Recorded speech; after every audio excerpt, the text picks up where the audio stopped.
Bismillahirrahmanirrahim. Assalomu alaykum muhtaram vatandoshlar, nuroniy otaxon va onaxonlar, qadrli mehmonlar.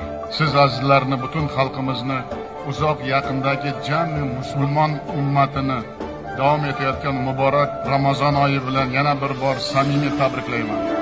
Ushbu sharafli oyda go'zal diyorimizda mana shunday fayzli iftorlik marosimini el yurtimiz bilan birgalikda o'tkazish nasib etgani uchun mehribon va qudratli Alloh taolaga behisob shukronalar aytamiz.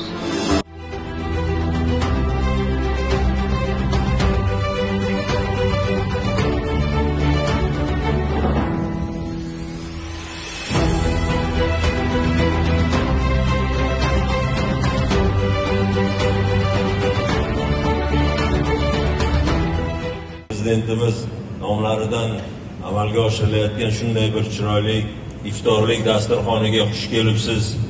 Uzoq yaqindan kelgan, uzoq tumanlarimizdan kelgan, uzoq qishloqlarimizdan kelgan mehmonlar hammalarga xush kelibsizlar deymiz.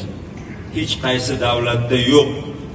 Mana bugun eshitdinglar, 9,5 mingdan oshiq mahallalarda amalga oshirilayotgan iftorliklar, 14 viloyatda 208 ta tumanlarida amalga oshirilayotgan shunday iftorliklar.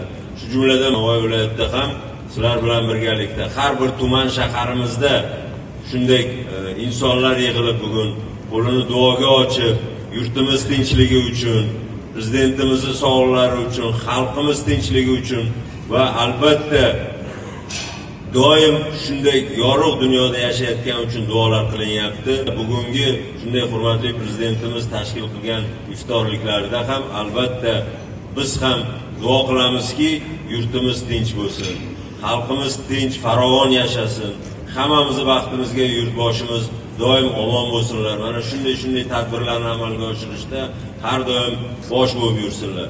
Albatta, men yana bir bor sizlarni ro'zai Ramazon bilan shunday bir kunlarda ko'rib turganimdan xursand bo'lib sizlarga sog'lik, salomatlik tilayman.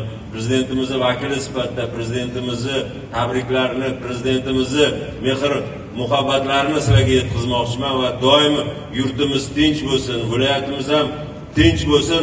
Har doim shunaqa yurtboshimiz bilan birgalikda shunday tadbirlar o'tkazib yurish nasib qilsin. Hammalarga rahmat, sog' omon bo'linglar.